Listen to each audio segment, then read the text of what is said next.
আজ আমি আবার নিয়ে এলাম তোমাদের পছন্দের অন্যতম রহস্যভেদী কর্নেল নীলাদ্রি সরকারকে, যাকে সৃষ্টি করেছিলেন সৈয়দ মুস্তাফা সিরাজ, যিনি জন্মগ্রহণ করেছিলেন 1930 সালের 14ই অক্টোবর মুর্শিদাবাদের খোসবাসপুরে, এবং তার মহাপ্রয়াণ ঘটে 2012 সালের 4 সেপ্টেম্বর কলকাতায়। আজ আমি গল্পটি সংগ্রহ করেছি কর্নেল সমগ্র চতুর্দশ খণ্ড থেকে, যে বইটি প্রকাশনার দায়িত্বে ছিলেন ডেইজ পাবলিশিং। এদের সকলের প্রতি আন্তরিকভাবে কৃতজ্ঞতা নিবেদন করে শুরু করছি আজকের গল্প, রেইনবো অর্কিড রহস্য। গল্পটি কর্নেলের জার্নাল থেকে।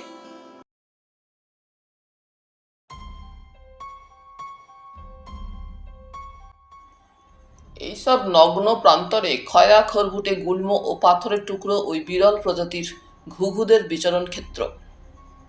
কিন্তু বরাবর দেখেছি কোথাও আমার লাল ঘুঘুদের দর্শন পাওয়ার সঙ্গে হত্যাকাণ্ডের রহস্যের যোগসূত্র থেকে যায়। হয়তো এটা আমার নিছক কুসংস্কার, একটা আকস্মিক দৈবাত যোগাযোগ মাত্র। কিন্তু আমার অস্বস্তি জেগে উঠল। সুন্দর এই উপত্যকায় রক্তাক্ত কোনো লাশের মুখোমুখি আমি হতে চাইনি। তাই ঘুরে পশ্চিমে এগিয়ে চললুম। একটা টিলার গায়ে আদিবাসীদের বসতি দেখা যাচ্ছিল। বসতিটা এড়িয়ে আমি শালবনের ভেতর দিয়ে হেঁটে একটা পিচ রাস্তা দেখতে পেলুম। এই রাস্তা দিয়েই কাল ভোরে আমি স্টেশন থেকে ডক্টর মিশ্রের গাড়িতে তার বাংলোয় গিয়েছিলাম। রাস্তাটা পেরিয়ে গিয়ে কৈলি নদীর শুকনো খাতে একটা পাথরে বসে কিছুক্ষণ বিশ্রাম নিলাম। তারপর বালির চড়া পেরিয়ে গিয়ে দেখলুম নদীর পশ্চিম পাড়ের নিচে এক ফালি স্বচ্ছ জলধারা দক্ষিণ থেকে উত্তরে বয়ে যাচ্ছে। জলটুকু ডিঙিয়ে পাড়ে উঠতেই পঞ্চগড়ের সেই ঐতিহাসিক ধ্বংসস্তূপ চোখে পড়ল। বাইনাকুলারে গড়ের জঙ্গলে কিছুক্ষণ দেখার পর ঠিক করলুম সেখানে গিয়ে রেইনবো অর্কিড খুঁজে বের করব। তখন পূর্বের দিগন্তে উঁচু পাহাড়ের শীর্ষে সূর্যের লাল ছটা আকাশের গায়ে কয়েকখণ্ড মেঘকে রঙিন করেছে, এবং চলাচলে সেই রক্তিম আভা ঈষৎ প্রতিফলিত হয়েছে। কোথাও তরঙ্গায়িত নগ্ন প্রান্তর, কোথাও ঝোপঝাড় আর নিঃসঙ্গ, কোথাও গাছের তলা দিয়ে নেশাগ্রস্তের মতো হাঁটতে হাঁটতে গড়ের জঙ্গলে পৌঁছলাম। ততক্ষণে কোমল রোদ স্পষ্ট করেছে নিসর্গকে। গড়ের জঙ্গলে পাখির কলরব চারপাশে, কিন্তু পাখি দেখার দিকে আমার মন নেই। ধ্বংসস্তূপের ভেতরে আঁকামাকা পথে মাঝে মাঝে থমকে দাঁড়িয়ে পরজীবী রেইনবো অর্কিড খুঁজছি। কখনো বাইনোকুলারে, কোথাও খালি চোখে। কিছুক্ষণ পরে দেখলুম কালকের দেখা সেই পাথরের চতুষ্কোণ চত্বরের কাছে এসে পড়েছি। চত্বরে উঠেই চারিদিকে দেখে নিয়ে পা বাড়ালুম। তারপর পশ্চিম প্রান্তে গিয়েই থমকে দাঁড়ালুম। মাথার ভিতরে যেন একটা ঠান্ডা হিম ঢিল গড়িয়ে গেল। নিজের ভাগ্যকে অভিশাপ দিয়ে এক লাফে নিচে নামলুম। একটা গভীর ও প্রশস্ত গর্তের মধ্যে উপুড় হয়ে পড়ে আছে একটি রক্তাক্ত লাশ। মেয়েরই লাশ। পরনে জিন্সের প্যান্ট আর গায়ে হাত কাটা গেঞ্জি। মুখটা একপাশে কাত হয়ে আছে। মুখটা দেখেই চমকে উঠেছিলাম। গর্তে নেমে সাবধানে মুখটা সোজা করতেই চিনতে এক মুহূর্ত দেরি হলো না, মেয়েটি বল্লরী দাশগুপ্ত। তার নিষ্পন্দ দেহটা চিৎ করে দেখে নিল। বুকের দুপাশে আর গলার নিচে 3টে ক্ষত চিহ্নে রক্ত জমাট বেঁধে আছে। লাশটা যে অবস্থায় ছিল তেমনই রেখে চত্বরের দিকে তাকাতেই চোখে পড়ল চাপ চাপ রক্তের চিহ্ন। বল্লরীকে চত্বরের কিনারায় ত্রিশূল বা বাঘনখ জাতীয় অস্ত্রে হত্যা করা হয়েছে। আঘাতের সঙ্গে সঙ্গেই সে ছিটকে এই গভীর গর্তে উপুড় হয়ে পড়েছে। চত্বরে উঠে আবার সতর্কভাবে চারিদিকে দেখে নিয়ে আমি দক্ষিণে নেমে গেলাম। তারপর পূর্বের ঝোপঝাড়ের মধ্য দিয়ে কালকের সেই যুগল ধ্বংসস্তূপের মাঝখানে একটা পাথরে বসল। এতক্ষণে মনে পড়ল গতকাল সন্ধ্যার সময় ইন্দ্রনীল, সৌরজ্যোতি ও সুদক্ষিণাকে খুব ব্যস্তভাবে বাঙালিটোলার রাস্তায় হেঁটে যেতে দেখেছিল। বল্লরীকে দেখতে পাইনি। তাহলে কি বল্লরী কোনো কারণে দল ছাড়া হয়ে পড়েছিল এবং তাকে খুঁজে না পেয়ে বাকি 3জন ফিরে যাচ্ছিল? একটা কথা অবশ্য স্পষ্ট, গড়ের জঙ্গলে কোনো মাংসাশী প্রাণী নেই। আদিবাসীরা ক্রমশ তাদের শেষ করে ফেলেছে। বন্যপ্রাণী সংরক্ষণ আইনের পরোয়া এই এলাকায় তারা করে না।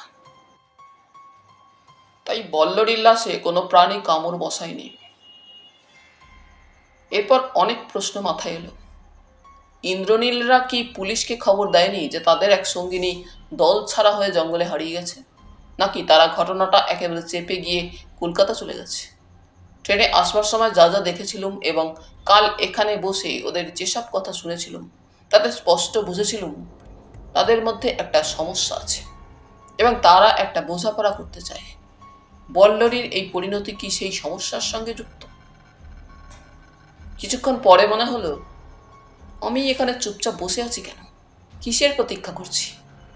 কর্নেল নীলাদ্রি সরকারের সামনে একটা স্পর্ধিত চ্যালেঞ্জ নয় কি? তখনই উঠে দাঁড়ালুম। বোঝা যাচ্ছে বল্লরীর মৃতদেহ সারা রাত এখানে যখন কোনো প্রাণী ছোঁয়নি, তখন মৃতদেহ ফেলে চলে যাওয়া যায় এবং পুলিশকে ডক্টর মিশ্রের বাংলো থেকে ফোনে খবর দিতে কোনো অসুবিধা নেই। তারপরেই মাথায় এলো শকুনের কথা। রোদ আরো উজ্জ্বল হলে ফাঁকা জায়গায় গর্তে পড়ে থাকা লাশটা আকাশ থেকে শকুনের তীক্ষ্ণ দৃষ্টি এড়িয়ে যাবে না।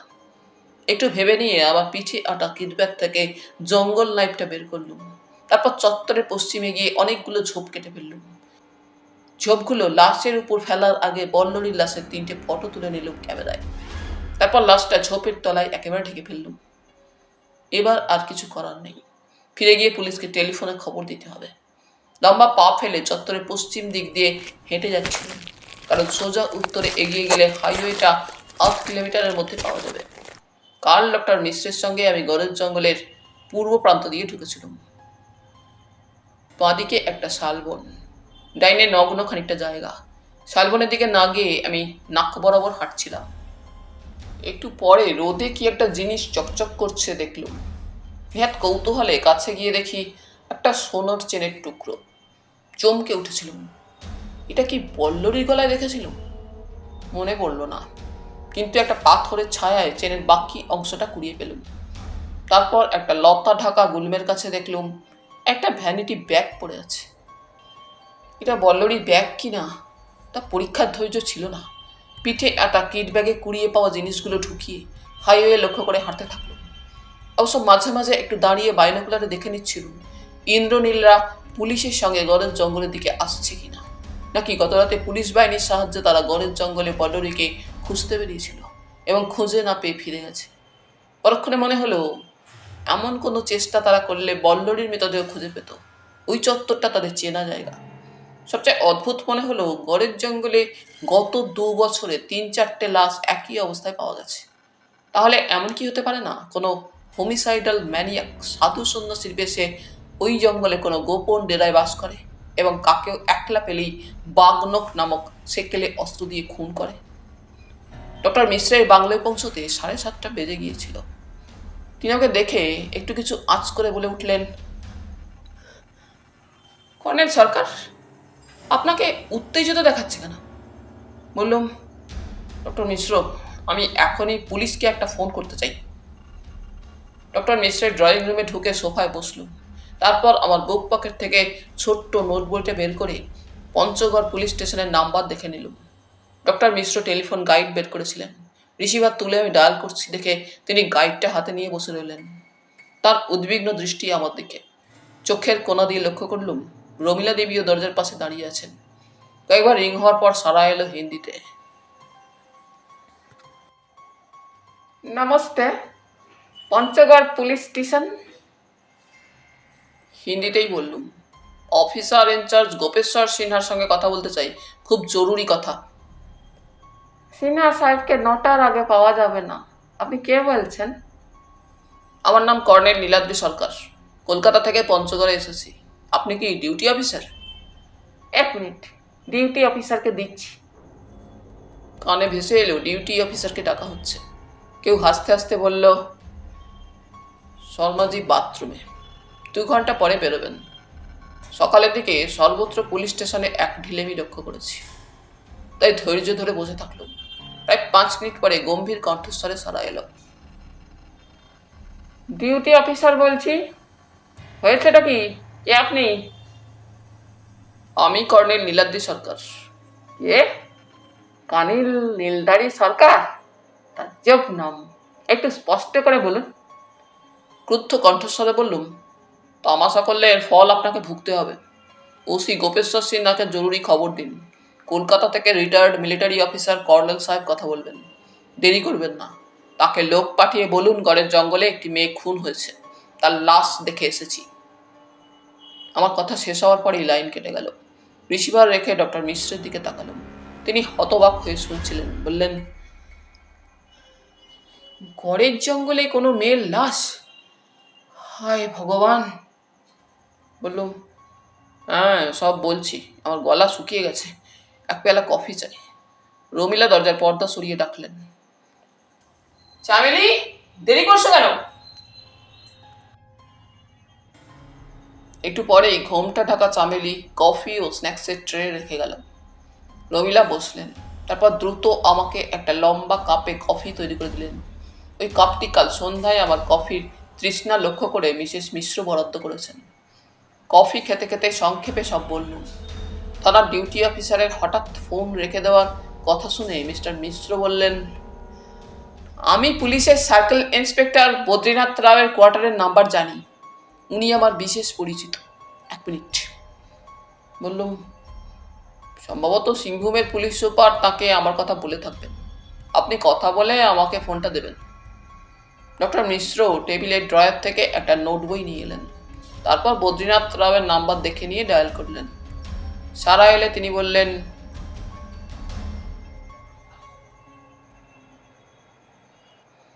ডক্টর সুরজ প্রসাদ মিশ্র বলছি, রাওজির সঙ্গে জরুরি কথা আছে। নমস্তে রাওজি, কলকাতা থেকে কর্নেল সরকার এসেছেন। তাহলে তো ভালো কথা, উনি আমার অতিথি। উনি থানায় ফোন করেছিলেন, ডিউটি অফিসার শর্মা তার কথা শুনে ফোন রেখে দিয়েছেন, অথচ উনি একটা জরুরি খবর দিচ্ছিলেন। রাওজি, কর্নেল সাহেব আমার পাশেই আছেন, ওর সঙ্গে কথা বলে জেনে নিন। ডক্টর মিশ্র আমাকে রিসিভার দিলেন। সিআই বদ্রীনাথ রাও আমার সাড়া পেয়ে বললেন, সুপ্রভাত কর্নেল সরকার। এসপি সাহেব না বললেও আমি নানা সূত্রে আপনার নাম শুনেছিলাম। আমার সৌভাগ্য, আপনার সেবার জন্য আমি সবসময় প্রস্তুত। মনে হলো ভদ্রলোক বড্ড বেশি কথা বলেন। তাকে থামিয়ে সংক্ষেপে শুধু বললুম, প্রাতঃভ্রমণে বেরিয়ে গড়ের জঙ্গলে রেনবো অর্কিডের খোঁজে গিয়েছিলাম। একটা চওড়া চৌকো পাথরের চত্বরের ধারে গভীর গর্তে একটি মেয়ের লাশ দেখেছি। লাশের বর্ণনা দিয়ে শকুনের হাত থেকে বাঁচাতে আমি কি ব্যবস্থা করে এসেছি তাও বললুম। আমার কথা শোনার পর মিস্টার রাও বললেন, আমি গোয়েন্দা পুলিশের সূত্রে গতরাতে খবর পেয়েছিলুম, কলকাতা থেকে বাঙালি হাভেলির মালিকের ছেলে এক বন্ধু আর 2 বান্ধবীকে নিয়ে বেড়াতে এসেছে। তার এক বান্ধবী কাল বিকেলে বেড়াতে গিয়ে নিখোঁজ হয়েছে। যাই হোক, আমি ওসি মিস্টার গোপেশ্বর সিনহাকে তার কোয়ার্টারে রিং করে জানাচ্ছি। আশা করি শিগগির আপনার সঙ্গে আমাদের দেখা হবে। নমস্তে। রিসিভার রেখে বললুম, কলকাতা থেকে আসা যুবক যুবতীদের মধ্যে কাল বিকেলে এক যুবতী নিখোঁজ হওয়ার খবর রাউজি জানে। তার মানে ইন্দ্রনীল কাল সন্ধ্যায় পুলিশকে খবর দিয়েছিল। কিন্তু বুঝতে পারলুম না বল্লরী দাশগুপ্ত কোথা থেকে কখন দল ছাড়া হয়েছিল। রমিলা বললেন, ওদের হাভেলিতে বিদ্যুৎ বা টেলিফোন কিছুই নেই। ডক্টর মিশ্র বললেন, আপনার সঙ্গে ওদের আলাপ হয়েছিল। আপনি একজন অবসরপ্রাপ্ত সামরিক অফিসার, বাঙালি। কলকাতার মানুষ, আপনি ওদের নিশ্চয়ই বলেছিলেন কোথায় উঠবেন। হ্যাঁ বলেছিলুম, সুদক্ষিণাকে একটা নেম কার্ডও দিয়েছিলুম। আশ্চর্য ব্যাপার, ওরা আপনাকেও ব্যাপারটা জানাতে পারত, জানালো না কেন? তাছাড়া ঝাব্বুলাল নিশ্চয়ই ওদের বলেছে আপনি আমার সঙ্গে ওই হাভেলিতে গিয়েছিলেন। আপনি ঠিক বলেছেন ডক্টর মিশ্র। বাইরে গিয়ে কেউ বা কারা বিপদে পড়লে তাদের ভাষা যা বা যাদের মাতৃভাষা, তাছাড়া একই জায়গার লোক, সে বা তারা এমনটি করবে না। ভাষার বাসস্থান অন্যত্র একটা পৃথক সামাজিক মনস্তাত্ত্বিক যোগসূত্র গড়ে তোলে। রমিলা বিষণ্ণ মুখে বললেন, হতভাগিনী একইভাবে খুন হয়েছে। ত্রিশূল বা বাগনক অস্ত্রটা একই। এর আগেও অন্তত 3 বার। ডক্টর মিশ্র বললেন, না, 4 বার। তো 4 বার এবং এই নিয়ে 5 বার ঘরের জঙ্গলে লাশ পড়ল। আমি বলছি খুনি একজনই। অনেক বছর আগে যে সন্ন্যাসীকে লোকে দেখতে পেত, আমার ধারণা সে এক তান্ত্রিক। সে ওই জঙ্গল ছেড়ে চলে যায়নি, কোথাও গোপন ডেরায় সে লুকিয়ে থাকে। কফি শেষ করে চুরুট ধরালুম। রমিলা সিগারেট বা চুরুটের ধোঁয়া সহ্য করতে পারেন না, কিন্তু আমার এখন চুরুট না টানলে মাথা কাজ করবে না। একটু পরে মনে পড়ল সৌরজ্যোতির কথা। বল্লরী, এখনো বলছি, মুখ বুজে থেকো না। তুমি একটা অতল খাদের ধারে দাঁড়িয়ে আছো। তাহলে সত্যি সে অতল খাদে গড়িয়ে পড়ে গেল অবশেষে? সৌরজ্যোতি কি অতল খাদ বলতে এইরকম কিছু বুঝিয়েছিল? অঙ্কটা মিলছে না। শরীরে 3টে ক্ষতচিহ্ন, এর আগেই 4টে লাশে দেখা গিয়েছিল। তবে ডক্টর মিশ্রকে তার আত্মীয় পুলিশ অফিসার মার্ডার ওয়েপনটা বাগনখ বলেছিলেন। বল্লরীর ক্ষত দেখে আমার তা মনে হয়নি। বাগনখ প্রাচীন অস্ত্র। ওই অস্ত্র ব্যবহারের পরিণাম ক্ষতের সঙ্গে গভীর আঁচড়েরও চিহ্ন থাকবে। 3টে গভীর ক্ষতচিহ্ন দেখে আমার মনে হয়েছে কোনো ভারী বা মোটা ত্রিশূলের আঘাত। বারুদ আবিষ্কারের আগে ত্রিফলা ভল্ল ব্যবহার করা হতো যুদ্ধে। প্রাচীন যুগের যুদ্ধাস্ত্র বিষয়ে আমার সংগ্রহে একটা বই আছে, কিন্তু সেটা তো কলকাতায় আমার ড্রয়িং রুমের শেলফে এখন বন্দি। হঠাৎ মাথায় এলো, মিসেস রমিলা মিশ্র গার্লস কলেজের ইতিহাসের অধ্যাপিকা। চুরুটটা চুপচাপ শেষ করলুম। ডক্টর মিশ্র অ্যাস্ট্রেটা সামনে তুলে ধরলেন। তখনই সম্বিত ফিরল। বললুম, ছি ছি, আমি চুরুটের ছাইয়ে কার্পেট নোংরা করে ফেলেছি। খুবই দুঃখিত ডক্টর মিশ্র। ডক্টর মিশ্র একটু হেসে বললেন, দুঃখিত হওয়ার কারণ নেই। আমিও তো আপনাকে অ্যাস্ট্রেটা দেখাতে ভুলে গিয়েছিলাম। চুরুটটা শেষ করে কোথায় ফেলবেন ভাবছিলেন দেখে অ্যাস্ট্রেটার কথা আমার মনে পড়ল। বেরিয়ে গিয়ে দেখলুম রমিলা উত্তরের বারান্দায় দাঁড়িয়ে সম্ভবত বাঙালি হাভেলির দিকে তাকিয়ে আছে। একটু ইতস্তত করে ডাকল, মিসেস মিশ্র, আপনার সঙ্গে একটু কথা বলতে চাই। রমিলা দ্রুত কাছে এলেন। বলুন কর্নেল সরকার। আপনি ইতিহাসের অধ্যাপিকা, আপনার কাছে কি প্রাচীন যুগের যুদ্ধাস্ত্র সম্পর্কে লেখা কোনো বই আছে? দুঃখিত কর্নেল সরকার, আমি আধুনিক ইতিহাস পড়াই। প্রাচীন যুগের যুদ্ধাস্ত্র সংক্রান্ত বই আমার সঙ্গে নেই, তবে আমার কলেজ লাইব্রেরিতে আছে। আপনি পঞ্চগড়ের প্রাচীন ইতিহাস সংক্রান্ত কোনো বই কি কলেজ লাইব্রেরিতে দেখেছেন? পঞ্চগড়ের ইতিহাস বই আমার বাড়িতেই আছে। 18 শতকে লেখা এক ব্রিটিশ লেফটেন্যান্ট কর্নেলের বই। ডক্টর মিশ্র বললেন, 1780 খ্রিস্টাব্দে লেখা বই। আমি রমিলার পড়ার আগেই পড়েছি। রবার্ট ক্লিকটন তখন বিহারে এই অঞ্চলে ছিলেন। তবে রমিলার কথা শুনে মনে হবে তখনকার ছাপা বই। তা কিন্তু নয়। বইটা দিল্লি ইউনিভার্সিটিতে ছাত্র জীবনে কিনেছিলুম। 1952 খ্রিস্টাব্দের রিপ্রিন্ট এডিশন। তখন কি জানতুম আমি যাকে বিয়ে করব সে ইতিহাসের অধ্যাপিকা হবে?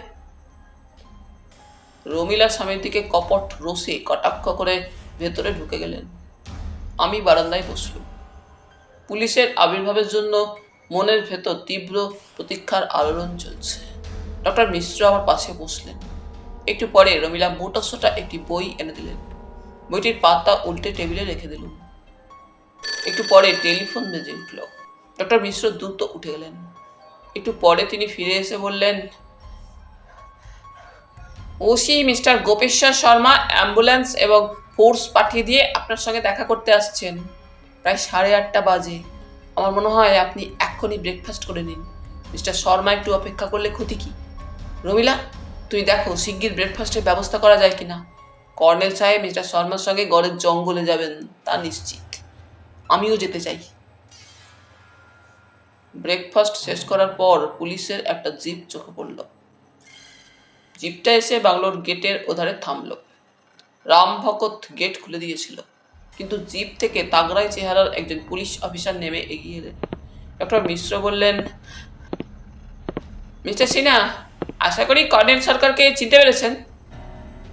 লনে দাঁড়িয়ে মিস্টার সিনহা করজোড়ে নমস্কার করে বললেন, দেরি হয়ে গেছে কর্নেল সাহেব, বুঝতেই পারছেন পঞ্চগড়ের মতো নকল শহরে কি অব্যবস্থার মধ্যে আমাকে কাজ করতে হয়। বললুম, নকল শহর বললেন কেন? আমি তো কাল ডক্টর মিশ্রের গাড়িতে ঘুরে দেখেছি, অসাধারণ বিউটি স্পট। শহর বলতে যা বোঝায় তার সব নিদর্শনই আছে। যাই হোক, আমি ডিউটি অফিসার জ্ঞানেশ শর্মার হয়ে ক্ষমা চাইছি।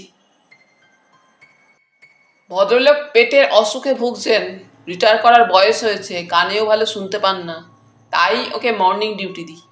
এই অঞ্চলে প্রধান অপরাধ বলতে জমি নিয়ে দাঙ্গা, সেগুলো বেশিরভাগই সন্ধ্যার দিকে বাঁধে। নেমে গিয়ে বললুম, চলুন যেতে যেতে কথা বলবো। ডক্টর মিশ্র বললেন, জিপে তো আমার স্থান হবে না, পেছনে আর্মড ফোর্স দেখতে পাচ্ছি। আমি বরং আমার গাড়ি নিয়ে আপনাদের অনুসরণ করব। ঘরের জঙ্গলে তো কোনো গাড়িই ঢুকবে না, হাইওয়েতে গাড়ি রেখে সবাইকে হাঁটতে হবে। মিস্টার সিনহা আমাকে সঙ্গে নেবেন বলে নিজে ড্রাইভ করে এসেছেন। জিপে তার ডান দিকে উঠে বসল।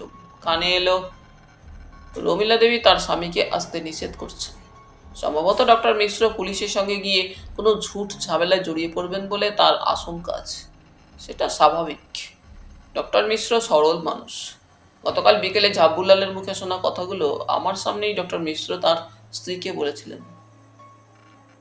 কাজেই আমারও মনে হলো ডক্টর মিশ্রকে কোনো সুযোগে ঝাবুলাল সম্পর্কে কিছু বলতে নিষেধ করব। জিপ স্টার্ট দিয়ে ঘুরিয়ে নিয়ে মিস্টার সিনহা যেতে যেতে বললেন,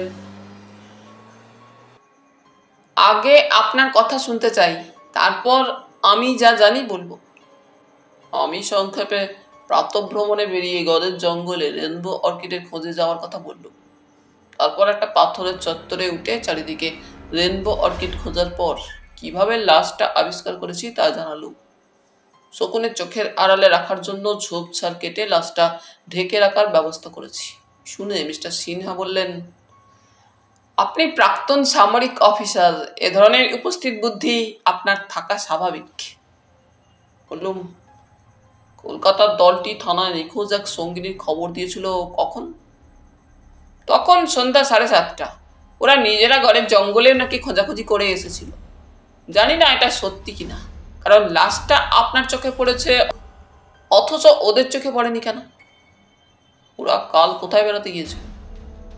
হাইওয়েতে হাঁটতে হাঁটতে প্রায় 1 কিলোমিটার পশ্চিমে পাতাল ভৈরবীর মন্দিরে গিয়েছিল। মন্দিরটা মাটির তলায়, সিঁড়ি বেয়ে নামতে হয়। নিচে সেবায়েত দেবীর সামনে ধ্যানমগ্ন থাকে। সেখানে একটা প্রদীপ জ্বলে মাত্র। আমি একবার সস্ত্রীক গিয়েছিলাম। তাহলে ওরা 4 জনেই পাতাল মন্দিরে নেমেছিল। বাঙালি হাভেলির মালিকের ছেলে ইন্দ্রনীল রায় অবশ্য এখন নাকি সে তার বাবার মৃত্যুর পর নিজেই মালিক হয়েছে। হ্যাঁ, বলুন। সে কথাটা ঠিকই বলেছে। 4 জন দাঁড়ানোর মতো জায়গা নেই পাতাল মন্দিরে। কাজেই সে লক্ষ্য করেনি বল্লরী দাশগুপ্ত নামে তার বান্ধবী সিঁড়ি বেয়ে নেমেছিল কিনা। তার বন্ধু সৌরজ্যোতি এবং অন্য বান্ধবী সুদক্ষিণাও লক্ষ্য করেনি। বেরিয়ে আসার পর তারা বল্লরীকে খুঁজে পায়নি। তারা ভেবেছিল বল্লরী তাদের সঙ্গে কৌতুক করার জন্য আশেপাশে কোথাও লুকিয়ে আছে, কিন্তু তন্ন তন্ন করে খুঁজেও তাকে দেখতে পায়নি। তারা হাইওয়েতে পঞ্চগড়ের দিকে হাঁটতে থাকে। ভেবেছিল বল্লরী কোনো বাস থামিয়ে তাতে চেপে হাভেলিতে ফিরে গেছে। হ্যাঁ, দুপুরে গড়ের জঙ্গলে বেড়াতে গিয়ে বল্লরীর সঙ্গে নাকি সৌরজ্যোতির ঝগড়া হয়েছিল। সুদক্ষিণা অবশ্য বলেছে বল্লরীর গলায় সোনার চেনটা নাকি নিছক কৌতুকের ছলে সৌর ছিঁড়ে দূরে ছুঁড়ে ফেলে। তাই তারা ভেবেছিল হাটটা খুঁজে বের করার উদ্দেশ্যে বল্লরী গড়ের জঙ্গলে গিয়ে ঢুকেছে। তারা কি গড়ের জঙ্গলে গিয়েছিল? তারা জঙ্গলের আশেপাশে ঘুরে তার নাম ধরে ডাকাডাকি করেছিল। বেলা পড়ে আসছে, তাই বিশেষ করে সাপের ভয়ে তারা চলে আসে। তারা ভেবেছিল হাত খুঁজে পেয়ে বল্লরী ফিরে গেছে। গাড়ি হাইওয়েতে পৌঁছে পশ্চিমে ঘুরল। তখন বললুম, আপনার কি মনে হয়নি তারা আগে থেকে তৈরি করা একটা ঘটনা, অর্থাৎ বানানো কথা বলছে? মিস্টার সিনহা একটু পরে বললেন, তখন অবশ্য পৃথকভাবে প্রত্যেককে জেরার প্রশ্ন ওঠেনি, তাই আমিও তত কিছু লক্ষ্য রেখে তাদের কথা শুনিনি। একসঙ্গে গিয়ে এক একজন কথা বলছিল। তাতে গরমিল কিছু ছিল না, পরস্পর একটা ঘটনার বর্ণনা দিচ্ছিল। একজনের কথার সঙ্গে অন্যজন কথা জুড়ে দিচ্ছিল। আচ্ছা মিস্টার সিনহা, এর আগে গত 2 বছরে নাকি 4টে লাশ একই অবস্থায় গড়ের জঙ্গলে পাওয়া গিয়েছিল। শুনেছি, কেস হিস্ট্রি থানায় আছে, পড়ে দেখেছিলুম। রহস্যজনক হত্যাকাণ্ড মনে হয়েছিল। এবং এটাও। মিস্টার সিনহা ঠোঁটের কোণে হেসে বললেন, আমার মনে হয় আপনি আমার মুখ দিয়ে কিছু বলাতে চাইছেন। আপনি বুদ্ধিমান মিস্টার সিনহা। বাঁ হাতে স্টিয়ারিং ধরে ডান হাত কপালে সেলামের ভঙ্গিতে ঠেকিয়ে মিস্টার সিনহা বললেন, আইসি সাহেবের কাছে আপনার সম্পর্কে অনেক আশ্চর্য কথা শুনেছি। আপনার নাকি তৃতীয় একটা চোখ আছে। না, তবে সামরিক জীবনে বেশি সময় জঙ্গল যুদ্ধে কাটিয়েছি। তা থেকে যেন একটা অতিরিক্ত ইন্দ্রিয় আমার জন্মে গেছে। জানি না আমি নিজেই ভুল বলছি কিনা, তবে জঙ্গলে ঢুকলে আমার এই বাড়তি ইন্দ্রিয় যেন সক্রিয় হয়ে ওঠে। বল্লরীর মৃতদেহ আবিষ্কার সেই অদ্ভুত ইনটিউশনেরই ফলাফল।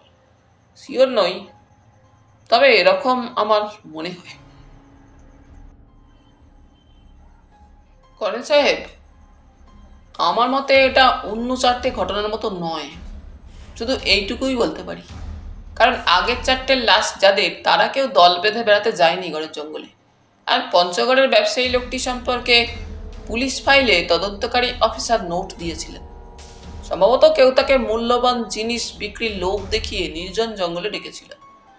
টাকা আর দামি জিনিস খুনি তাকে মেরে হাতিয়ে নেয়।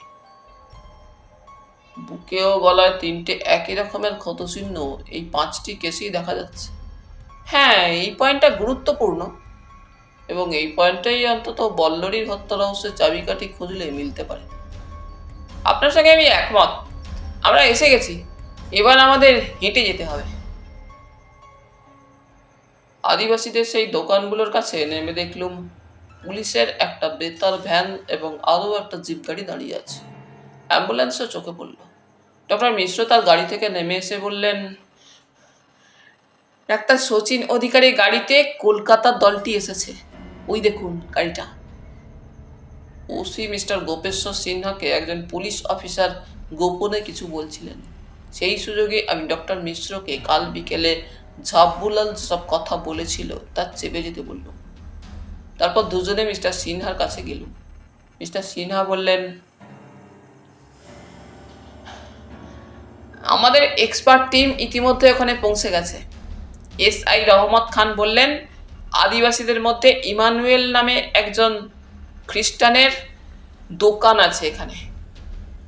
সে রহমত সাহেবকে বলেছে কাল সূর্যাস্তের আগে ইমানুয়েল এখান থেকে একটা মেয়েকে গড়ের জঙ্গলের দিকে দেখেছিল। গড়ের জঙ্গলে মাঝে মাঝে নাকি সুন্দরী মেয়ের বেশে ভূত ঘুরে বেড়ায়। এই এলাকায় লোকেরা এটা বিশ্বাস করে। তাই ইমানুয়েল সেই ভূত দেখতে পেয়ে ভয় পেয়ে তার দোকানে এসে ঢোকে। সেই গড়ের জঙ্গলের ওই ভূতকে দেখতে পেলে তার নাকি আপদ বিপদ ঘটে।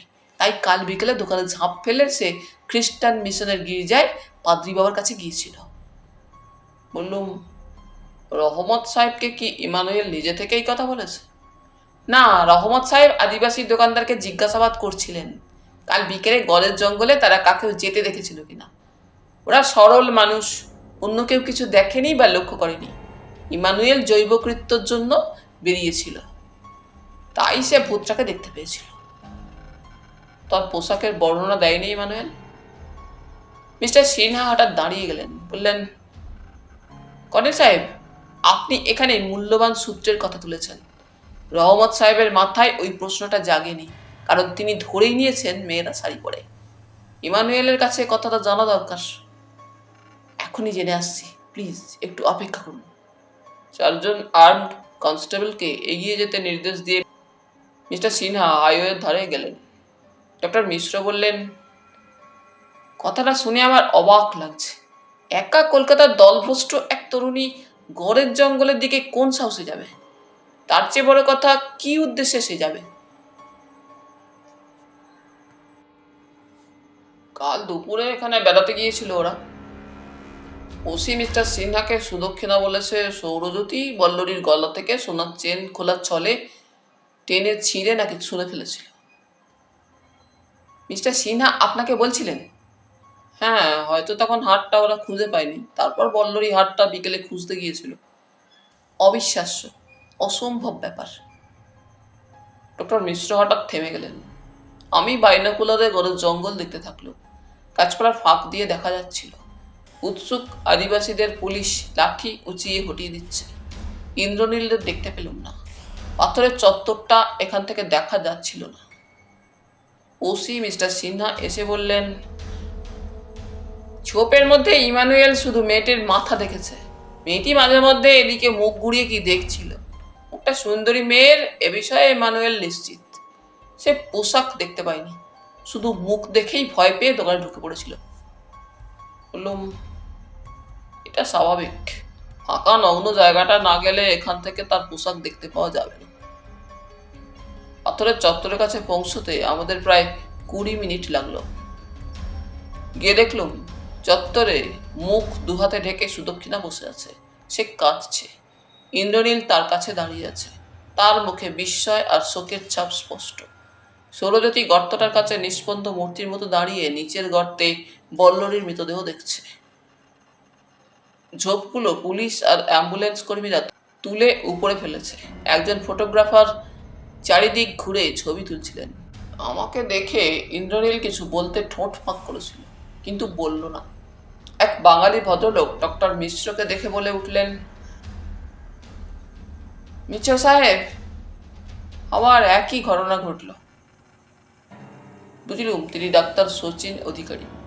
ওসি মিস্টার সিনহা লাশটা দেখে নিয়ে একজন অফিসারকে বললেন, লাশ খাটিয়ে তুলে নিয়ে যেতে বলুন।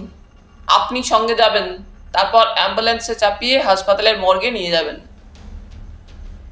বল্লরীর রক্তাক্ত মৃতদেহ যখন হাসপাতালের কর্মীরা উঠোচ্ছিলেন, ডক্টর মিশ্র আমাকে খুব চাপা স্বরে বললেন, কর্নেল সাহেব, ডেড বডি উপুর হয়ে পড়েছে, অথচ খুনি তার সামনের দিকে আঘাত করেছে। ব্যাপারটা অদ্ভুত মনে হয়নি আপনার? অবশ্যই। ওসি মিস্টার সিনহা আমার কাছে এলেন। কি মনে হচ্ছে কর্নেল সাহেব? আপনার কি মনে হচ্ছে আগে শোনা যাক। এই গর্তে মেয়েটিকে খুন করা হয়নি, কারণ বডি উপুর হয়ে পড়েছিল।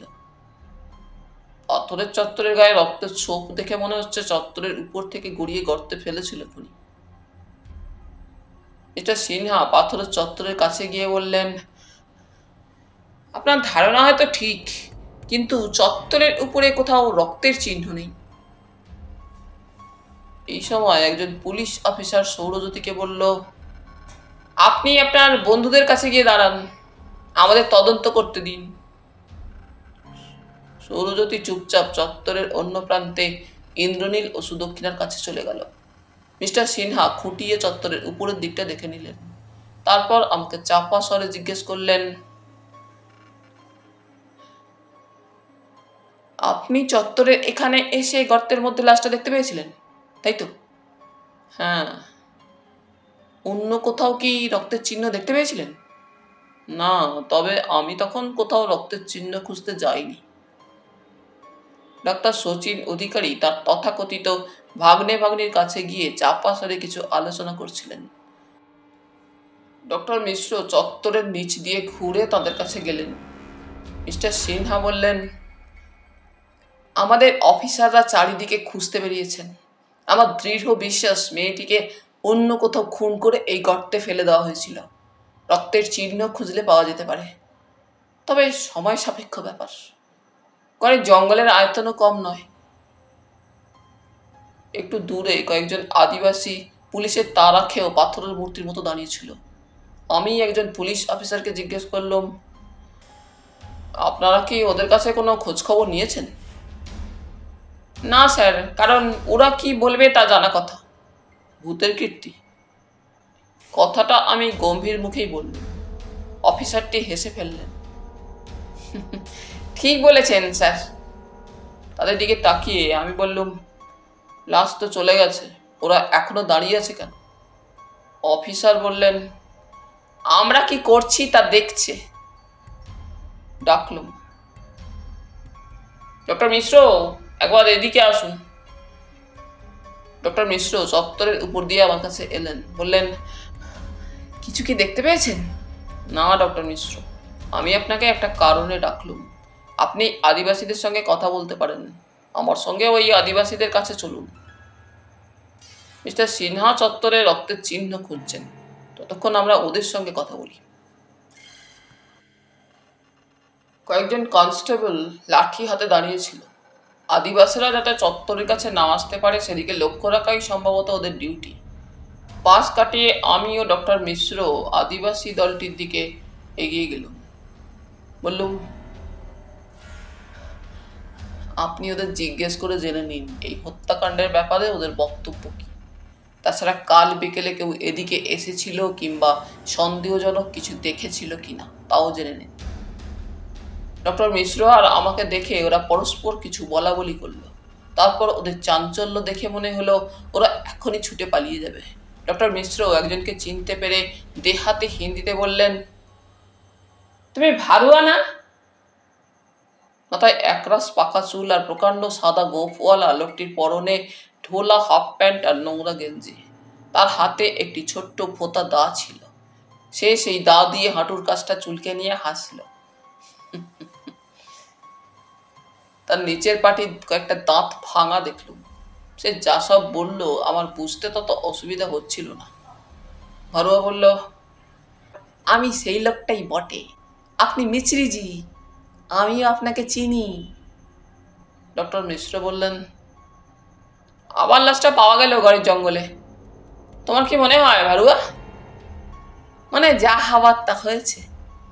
খুলে বলবে বলেই তো তোমার কাছে এসেছি। তুমি যা বলবে পুলিশকে তা জানাবো না। এই বুড়ো দাড়িওয়ালা সাহেব কি মিশনের নতুন পাদ্রী বাবা? ডক্টর মিশ্র এবং আমি দুজনেই হেসে উঠল। ডক্টর মিশ্র বললেন, না, উনি কলকাতার লোক, বাঙালি। ভারুয়া, উনি তোমার ভাষা বুঝতে পারছেন না, তোমাদের ছবি তুলতে এসেছেন। উনি ছবি তোলেন। তুমি আমাকে বলো, আবার গদর জঙ্গলে এই লাশের ব্যাপারে তোমার কি মনে হচ্ছে? আমি ডক্টর মিশ্রের ইঙ্গিতে ক্যামেরায় ওদের ছবি সত্যিই তুলে নিলুম। ভারুয়া বলল, আমাদের সবাইকে একখানা করে ছবি দিতে হবে মিছরি সাহেব। ডক্টর মিশ্র বললেন, নিশ্চয়ই ছবি পাবে। এই বাঙালি সাহেব এখানে বেড়াতে এসেছেন, তোমাদের গ্রামেও একে নিয়ে যাব। এবার তুমি কথাটা বলো। ভারুয়া চাপা স্বরে বলল, কাল বিকেলে আমি পাখি মারতে এসেছিলুম। ওই উঁচু পাথরে বসে ঘুঘু বা পায়রা খুঁজছিলুম। আমার হাতে বাঁটুল আর গুলতি ছিল। বলে সে গুলতি থেকে বাঁটুল ছোড়ার ভঙ্গি দেখালো। ডক্টর মিশ্র বললেন, তারপর কি হলো বলো। ভারুয়া তেমনই চাপা স্বরে বলল, ওই মেয়েটা ফুল প্যান্ট আর গেঞ্জি পরে আপনারা যেদিক থেকে আসছিলেন সেই দিক থেকে এলো। আমি ভয় পেয়েছিলুম, এই সেই ভূত কিনা। কিন্তু মেয়েটা শুকনো মাটিতে, ওই যে টার মাটি, পাথর পড়ে আছে। বুঝেছি, বলো। সেখানে কি খুঁজে বেড়ালো, তারপর চলে গেল। হ্যাঁ মিছরি সাহেব, সেই মেয়েটাই বটে। মানে তারই লাশ তুমি এত দূর থেকে চিনতে পারলে? চিনব না কেন মিছরি সাহেব, একই পোশাক, ফর্সা রং, মাথায় ছোট চুলে ঝুঁটি বাঁধা। মেয়েটিকে তাহলে তুমি সোজা চলে যেতে দেখেছিলে? হ্যাঁ, সেই বড় রাস্তায় উঠে গেল। বললুম, তাহলে মিস্টার সিনহা, আপনি এবং আমার ধারণা ঠিক। বল্লরীকে বাইরে কোথাও খুন করে ওই গর্তে ফেলে দিয়েছিল খুনি। ডক্টর মিশ্র বললেন, মর্গের রিপোর্টে খুনের সময় মোটামুটি জানা যেতে পারে। ভারুয়া একটু হেসে বলল, আপনারা কি কথা বলছেন মিছরি সাহেব? বলছি মেয়েটিকে বাইরে খুন করে এখানে এনে ফেলে দিয়েছে খুনি। কিন্তু রক্ত তো পড়বে, কোথায় রক্ত? বললুম, ডক্টর মিশ্র, ওকে বলুন এমন কি হতে পারে না কোথাও পলিথিন বা তেরপলে শক্ত কাপড়ে মুড়ে লাশটা এখানে এনেছিল খুনি। ডক্টর মিশ্র কথাটা বললেন। ভারুয়া গম্ভীর মুখে কি ভাবতে লাগলো। তারপর সে আস্তে আস্তে বলল, ওইদিকে পুলিশেরা রক্ত খুঁজে বেড়াচ্ছে, আমাকে যেতে দেবে ওদিকে? বলে সে আঙুল তুলে পূর্ব দক্ষিণ কোণে একটা জঙ্গলে ঢাকা উঁচু ধ্বংসস্তূপ দেখালো। ডক্টর মিশ্র বললেন, পুলিশ কিছু বলবে না, তুমি একা আমাদের সঙ্গে এসো। আমরা দুজনে ভারুয়াকে নিয়ে এগোচ্ছি। মিস্টার সিনহা বললেন, কর্নেল সাহেব, ওই লোকটাকে নিয়ে কোথায় যাচ্ছেন? একটু হেসে বললুম, আপনারা আপনাদের কাজ করুন, আপাতত আমি রেনবো অর্কিডের সন্ধান পেয়েছি এর কাছে। আপনি শুনে থাকবেন, বিরল প্রজাতির অর্কিড সংগ্রহ আমার বাতিক। ভারুয়া ও আমরা সেই উঁচু ধ্বংসস্তূপের কাছে যেতেই কানে এলো কোথাও কেউ মাটি খুঁড়ছে। আমি ডক্টর মিশ্র ও ভারুয়াকে চুপচাপ দাঁড়াতে ইশারা করে নিঃশব্দে গুঁড়ি মেরে ডান পাশ দিয়ে এগিয়ে গেলুম। কিন্তু আমার দুর্ভাগ্য, একটা আলগা পাথর পায়ের চাপে নড়ে ওঠার শব্দেই সেই শব্দটা থেমে গেল এবং কারো ছুটে পালিয়ে যাওয়ার শব্দ কানে এলো। আমি স্তূপের উল্টো দিকে গিয়ে দেখি কেউ একটা আগে বোঝানো গর্ত থেকে মাটি খুঁড়ে পাশে জড়ো করছিল। এই সময় উত্তেজিত ভারুয়া ও ডক্টর মিশ্র এলেন। ভারুয়া চাপ্পা স্বরে বলল, আজ সকালে এখানে লাশ দেখতে আসবার সময় সে ঝোপের মধ্যে বোঝানো গর্তটা দেখেছিল। নিশ্চয়ই এই গর্তে কিছু পুঁতে রেখেছে খুনি। আমি কিটব্যাগ থেকে একটা ছোট্ট কিন্তু ভারী খন্তা বের করে ভারুয়াকে দিলুম। কিছুক্ষণের মধ্যেই মাটির তলা থেকে বেরিয়ে পড়ল একটা যেমন তেমন করে গুটিয়ে রাখা সস্তা তেরপল। সেটা টেনে বের করে একটু ছড়িয়ে দিতেই চাপ চাপ রক্ত দেখা গেল। বললুম, ডক্টর মিশ্র, মিস্টার সিনহাকে খবর দিন, ভারুয়াকে এখানে থাকতে বলে যান। আমি ততক্ষণ ধ্বংসস্তূপের ওপরে উঠে লোকটাকে খুঁজে দেখব। ডক্টর মিশ্র চলে গেলেন। আমি অনেক চেষ্টার পর প্রায় 20 ফুট উঁচু স্তূপের শীর্ষে উঠে বাইনোকুলারে পূর্ব ও দক্ষিণ দিকটা খুঁটিয়ে দেখতে থাকলো। কিন্তু ওদিকটায় জঙ্গল খুব ঘন, দৃষ্টি বেশি দূর পৌঁছল না। ওসি গোপেশ্বর সিনহা একা ছুটে এলেন।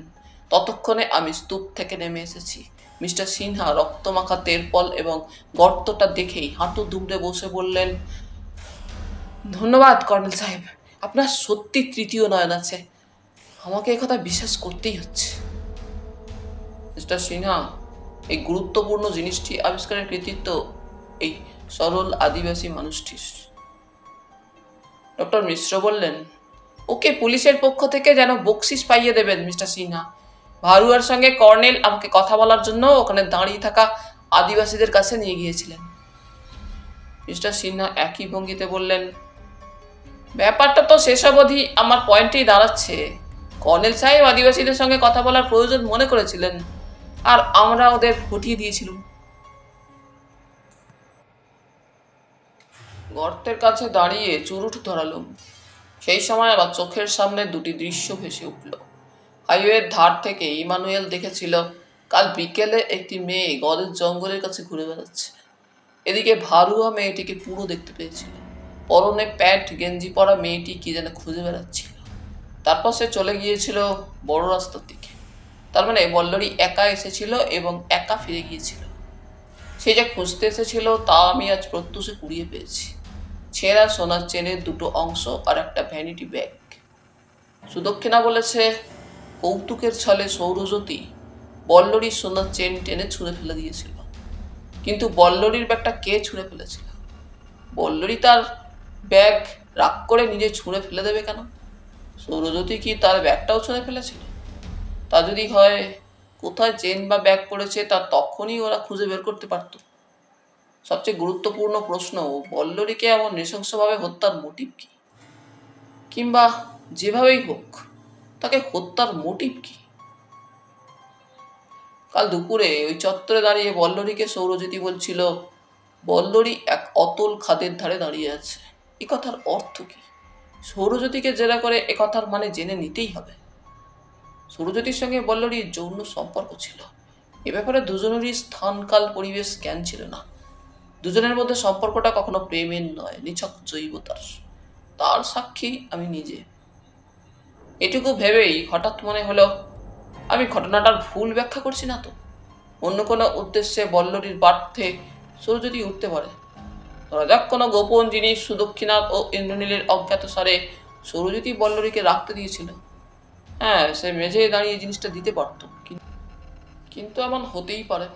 আমি পাছে জেনে যাই এই ভয়ে সে চুপি চুপি আমার পায়ের দিকে বাড়তে ওঠা সিঁড়ি বেয়ে উঠে গিয়েছিল। কোনো গোপন আলোচনাও করছিল। ট্রেনের শব্দের জন্য আমি কিছু শুনতে পাইনি। কনে সাহেব, ওসি গোপেশ্বর সিনহার ডাকে সচেতন হয়ে বললুম, বলুন মিস্টার সিনহা। টেরপোলটা ছেঁড়া খোরা, এটার তলায় কয়েকটা নাইলনের দড়ি পাওয়া গেছে। তাহলে লাশটা তেরপলে ভরে দড়িতে বেঁধে বয়ে এনেছিল খুনি। উনি যদি একে বয়ে আনে তাহলে তার গায়ে যথেষ্ট শক্তি থাকা দরকার। বল্লরী স্বাস্থ্যবতী মেয়ে ছিল।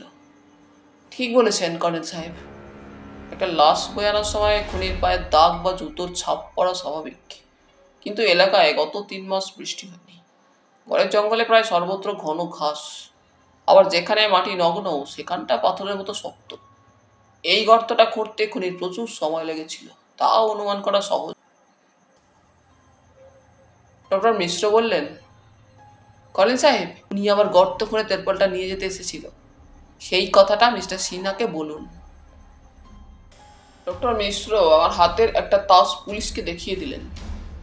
পুঁতে রাখা তেরপল খুনি কেন আবার খুঁজে ফেরত নিতে এসেছিল, এই ব্যাপারটা আমার একটা নিজস্ব তদন্তের সূত্র ছিল। ডক্টর মিশ্র সম্পর্কে তার বাংলো থেকে বেরোনোর সময় এই ভয়ই করেছিল। কিন্তু এখন কি আর করা যাবে। কথাটা মিস্টার সিনহাকে বলতে হলো। মিস্টার সিনহা শুধু বললেন, এটা অদ্ভুত ঘটনা বলতে হবে। মিস্টার সিনহা, খুনি যে আবার গর্ত খুঁড়ে তেরপল নিয়ে যেতে এসেছিল এমন না হতেও পারে।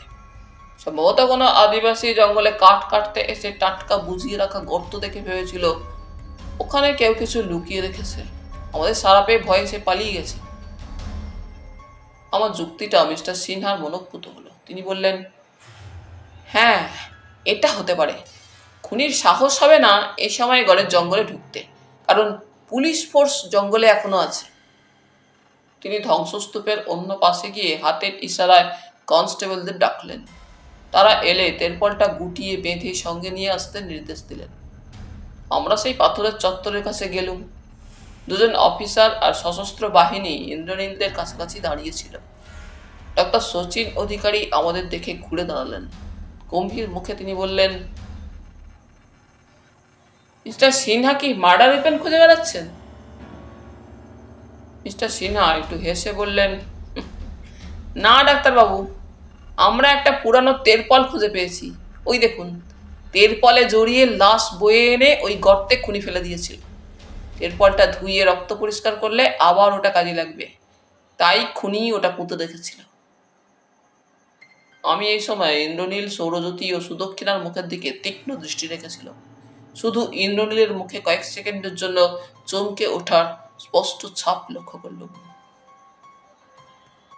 মিস্টার সিনহা এবার গম্ভীর মুখে বললেন, রহমত সাহেব, আপনি আর পান্ডেজি দুজন আর্মড কনস্টেবল আর বাকি সবাইকে নিয়ে থানায় যান। ইন্দ্রনীল বাবুদের কাছে আমরা আরো কথা শুনতে চাই। ওরা 3 জন থানায় যাবেন, ডাক্তারবাবু নিজের কাজে যেতে পারেন। আপনার সঙ্গে আপাতত কথা বলার কিছু নেই। ডক্টর অধিকারী বললেন, ইন্দ্রদের কি আপনারা অ্যারেস্ট করলেন? না, জিজ্ঞাসাবাদের জন্য থানায় নিয়ে যাওয়া হবে। দলটির সঙ্গে ডক্টর অধিকারী কিসব কথা বলতে বলতে হাইওয়ের দিকে হাঁটতে থাকলেন। মিস্টার সিনহা বললেন, ডাক্তারবাবু, এই কেসে ইন্দ্রনীলের জন্য উদ্বিগ্ন হতেই পারেন, কিন্তু ওর আচরণে উদ্বেগের খুব বাড়াবাড়ি লক্ষ্য করছি। ডক্টর মিশ্র বলে উঠলেন, ইন্দ্রনীল নাকি তার বাবার হাভেলি বিক্রি করতে এসেছে। বেগতিক দেখে বললুম, আপনার কাজের লোক রাম ভকতের শোনা কথা, একে গুরুত্ব দেওয়ার মানে হয় না। ডক্টর মিশ্র আমার দিকে তাকিয়ে সংযত হলেন। একটু হেসে তিনি বললেন, আমি বলতে চাইছিলাম, ইন্দ্রনীল যদি সত্যি হাভেলি বেচতে চায়, ডাক্তার অধিকারী দালালির কমিশন খাবেন। সম্ভবত তাই ইন্দ্রনীলকে নিয়েই ওর মাথা ব্যথা। আমি পাথরের চত্বরে দাঁড়িয়ে বায়োনোকুলারে দক্ষিণ পশ্চিম দিকটা দেখতে থাকলাম। মিস্টার সিনহা আবার গর্তের কাছে গিয়ে কি পরীক্ষা করতে মন দিলেন। একটু পরে আমি বায়োনোকুলার নামিয়ে ফেললাম। মিস্টার সিনহা, আমি রেনবো অর্কিড দেখতে পেয়েছি। ভারুয়াকে নিয়ে যাচ্ছি। ডক্টর মিশ্র কি আমার সঙ্গে যাবেন? অবশ্যই যাব। মিস্টার সিনহা গর্তের ধারে দাঁড়িয়ে অন্যমনস্কভাবে বললেন, কর্নেল সাহেব, আমি যথাসময়ে আপনার সঙ্গে যোগাযোগ করব। আমি জানি অপরাধ রহস্যের চেয়ে প্রকৃতিতে আপনার আকর্ষণ বেশি। আমি পূর্ব দক্ষিণে উঁচু ধ্বংসস্তূপের দিকে এগিয়ে গেলাম। ডক্টর মিশ্র ভারুয়াকে ডেকে নিয়ে আমাকে অনুসরণ করলেন। সেই গর্তটার কাছে গিয়ে ভারুয়াকে আমি 50 টাকা বকশিস দিলাম। সে খুশি হয়ে টাকাটা নিয়ে তার হাফ প্যান্টের পকেটে রাখল। ডক্টর মিশ্র অবাক হয়ে ইংরেজিতে বললেন, আপনি অতগুলো টাকা ওকে দিলেন? টাকা তো পুলিশের দেওয়ার কথা। ডক্টর মিশ্র, ভারুয়াকে বকশিস দিলুম অন্য উদ্দেশ্যে। আপনি এই জঙ্গলে কোথায় রেনবো অর্কিড দেখেছিলেন ঠিক করতে পারছেন না। এখন ভারুয়াকে রেনবো অর্কিডের কথাটা বুঝিয়ে বলুন। সে বনচর মানুষ, নিশ্চয়ই ওই আশ্চর্য অর্কিডের ফুল তার দৃষ্টি এড়ায়নি। সে খোঁজ নিতে পারবে বলে আমার বিশ্বাস। ডক্টর মিশ্র দেহাতি ভাষায় ভারুয়াকে কথাটা বলতেই সে আমাদের ইশারায় অনুসরণ করতে বলল। জঙ্গল ক্রমশ দুর্গম হচ্ছিল, তাই আমি ভারুয়াকে আমার কিডব্যাগ থেকে নাইফ বের করে দিলুম। সে এবার ঝোপ লতাপাতা কাটতে কাটতে এগিয়ে চলল। সবখানেই প্রাচীন দুর্গের ধ্বংসাবশেষ আর ইতস্তত ছড়িয়ে থাকা চৌকো গ্রানাইট পাথর, তাই হেঁটে যাওয়া বেশ কষ্টসাধ্য ব্যাপার। কিন্তু বনচর লোকটির উদ্যম অবাক হওয়ার মতো। বোঝা যাচ্ছিল সে আমাদের রেনবো অর্কিডের এলাকায় পৌঁছে না দিয়ে থামবে না। প্রায় আধ ঘন্টা পরে একটা ঘাসে ঢাকা খোলা জায়গায় সে থামলো। দক্ষিণে একটা টিলা দেখা যাচ্ছিল। সে আমাদের দাঁড়াতে ইশারা করে টিলাটার দিকে এগিয়ে গেল। তারপর টিলার নিচে হাতির মতো উঁচু পাথরে উঠে গিয়ে উত্তর পূর্ব কোণে ঘুরে তর্জনী দিয়ে সংকেত করলো। আমি বাইনোকুলারে সেদিকটা দেখেই আনন্দে অস্থির হয়ে উঠলুম। নিবিড় এবং উঁচু গাছপালার ডালে ইতস্তত রামধনুর ছটা চোখে পড়ল। তখনই সেই দিকে হন্তদন্ত এগিয়ে গেলাম। রেনবো অর্কিড পরজীবী, গাছের ডালে এদের আশ্রয়। প্রায় 1.5 ফুট লম্বা সবুজ পাতা গাছের ডাল থেকে ঝুলছে। পাতার কেন্দ্রে প্রকাণ্ড লালচে ফুল ফুটেছে। সেই ফুলে রোদ পড়ে ইন্দ্রধনুর বিচিত্র বাহার দেখা যাচ্ছে। আমি ক্যামেরায় পরপর অনেকগুলো ছবি তুলে নিলাম। ডক্টর মিশ্র বললেন, জায়গাটা এবারে চিনতে পেরেছি। উড্ডাক পাখিটাকে এই গাছের ডালে দেখেছিল। তিনি গাছটা দেখিয়ে দিলেন এবং বাইনোকুলারে উড্ডাকটা খুঁজতে থাকলেন। ততক্ষণে ভারুয়া আমাদের কাছে এসেছিল। সে তার ভাষায় বলল, সামনে কৈলি নদী। নদীর কাছে জঙ্গলের গায়ে মৌচাক ভাঙতে এসে ফুলগুলো সে দেখতে পেয়েছিল। দেবতার ফুল এগুলো, তাই তাকে যদি ওই ফুল পেরে আনতে বলা হয়, সে 1000 টাকা বকশিস পেলেও তা পারবে না। ওই ফুলে হাত দিলে হাতে কুষ্ঠ হবে। তার মনোভাব বুঝতে পারলাম। সে নিজে রেনবো অর্কিডের ঝাড় তো পেরে আনবেই না, আমরা যদি পেরে আনার চেষ্টা করি সে বাধা দেবে। এমন একজন উপকারী লোকের সংস্কারে আঘাত দেওয়াটা উচিত মনে করলুম না। পরে গোপনে এসে ওই অর্কিড সংগ্রহ করে নিয়ে যাব। আমি জানি রেনবো অর্কিডের পরাগের নিচে বীজকণিকার একটা ছোট্ট থলে আছে। এক একটা থলেতে প্রায় 47 লক্ষ অর্কিডের বীজকণিকা থাকে। ডক্টর মিশ্রকে বললুম, ভারুয়াকে বিদায় দেওয়া যাক। আমরা বরং শুকনো কৈলি নদী পেরিয়ে গিয়ে স্টেশন থেকে আসা পিচ রাস্তায় উঠব, তারপর হাইওয়েতে গিয়ে গাড়িতে চাপব। ডক্টর মিশ্র তাকে বুঝিয়ে দিলেন, এবার আমরা বাড়ি ফিরব। এখান থেকে রাস্তায় পৌঁছানোর কোনো অসুবিধা হবে না। ভারুয়া তখনই যে পথে এসেছিল সেই পথে চলে গেল। একটু পরেই জঙ্গলের ভেতর সে অদৃশ্য হয়ে গেল। আমরা ঝোপঝাড়ের মধ্যে দিয়ে হেঁটে কৈলি নদীর ধারে পৌঁছলাম। এক ফালে জলস্রোত ঝিরঝির করে বয়ে চলেছে। নদীর পূর্ব পার রাস্তা থেকে ঢালু হয়ে নেমে এসেছে। ঢালু অংশে উঁচু ঘাসের জঙ্গল। নদীর জলটুকু ডিঙিয়ে গিয়েই থমকে দাঁড়ালো। ডক্টর মিশ্র বললেন, কি ব্যাপার? এখানে বালির চড়ায় তত উঁচু পাথর নেই। ইতস্তত যেসব পাথর ছড়িয়ে আছে তা আকারে ছোট, কিন্তু আমার চোখে পড়ছিল বালির চড়ার পূর্ব দিকে ঢালের নিচে মোটর গাড়ির টায়ারের গভীর দাগ। কোনো গাড়ির দুটো চাকা কিনারার বালি পর্যন্ত এসে থেমে গিয়েছিল। আর যেখানে থেমেছিল সেখানে লম্বা অস্পষ্ট কিছু ছাপ। গুঁড়ি মেরে বসে সেই ছাপের এক প্রান্তে কালচে ছোপটা আতস কাছে দেখে নিলাম। ডক্টর মিশ্র উত্তেজিত ভাবে বললেন, কি ওগুলো? উঠে দাঁড়িয়ে বললুম, কেউ রাস্তা থেকে ঢালু ঘাসের জমিতে একটা মোটর গাড়ির পেছনের দিকটা নামিয়ে এনেছিল। ওই দেখুন, চাকার দাগে গর্ত হয়ে গেছে, আর ওখানে 1 ফোঁটা রক্ত। তার মানে কি বলতে চাইছেন কর্নেল সাহেব? আমার মনে হচ্ছে বল্লরীর লাশ খুনি মোটর গাড়ির ডিকিতে ঢুকিয়ে এনে এখানে ফেলেছিল, তারপর গাড়িটা চলে যায়। এর ফলে মোরা লাশটা কেউ বা কারা তুলে জঙ্গলের ভেতর দিয়ে নিয়ে গিয়ে সেই চত্বরের পাশের গর্তে ফেলে দেয়। কিন্তু কোনো পায়ের দাগ নেই কেন? জল ছিটিয়ে পায়ের দাগ নিশ্চিহ্ন করা হয়েছে, বালিতে জলের দাগ স্পষ্ট। খুনি এবং তার সহচর বুদ্ধিমান লোক। লক্ষ্য করে দেখুন ডক্টর মিশ্র, স্টেশন রোডের ধারে ঘন জঙ্গল, শুধু একটা জায়গা সামান্য ফাঁকা। ওখান দিয়ে গাড়ি পিছু হটিয়ে ঢালু ঘাসের জমিতে নামলে রাস্তা থেকে চোখে পড়ার চান্স কম। হেডলাইট, গাড়ির হেডলাইট বন্ধ রাখা হয়েছিল। খুনি এই জায়গাটা আগে থেকে দেখে রেখেছিল। হাইওয়ে বা স্টেশন রোডে অন্যত্র কোথাও গাড়ি থামিয়ে লাশ নামালে লোকের চোখে পড়ার সম্ভাবনা ছিল। আর গাড়ি ছাড়া লাশ পঞ্চগড়ের বাঙালিটোলা থেকে কাঁধে বয়ে আনলে অসংখ্য লোকের চোখে পড়ার সম্ভাবনা ছিল। গভীর রাতে লাশ বয়ে আনলে হাইওয়েতে পুলিশ পেট্রোল আছে। তাছাড়া ওই মোড়ে একটা গুমটি ঘর আছে পুলিশের। হাইওয়েতে প্রায়ই ডাকাতি হয়, তাই এই ব্যবস্থা।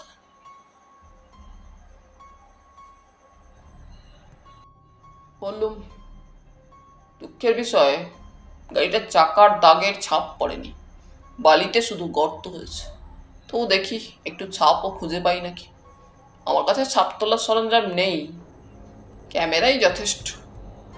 বলে বালির দুটো গর্তের উপর ইঞ্চি কয়েক অংশের যে অস্পষ্ট ছাপ ছিল তার ছবি ক্যামেরায় তুলে নিলুম। তারপর বললুম, চলুন ডক্টর মিশ্র, ঢালু ঘাস জমি বেয়ে আমরা রাস্তায় যাই। ঢালু ঘাস জমিতে গাড়ির চাকার চাপে ঘাস চ্যাপ্টা হয়ে যাওয়ার দাগ স্পষ্ট। আমরা দুজনে রাস্তায় উঠে গেলুম। একটা এক্কা গাড়ি ট্রেন যাত্রীর আশায় স্টেশনের দিকে যাচ্ছিল।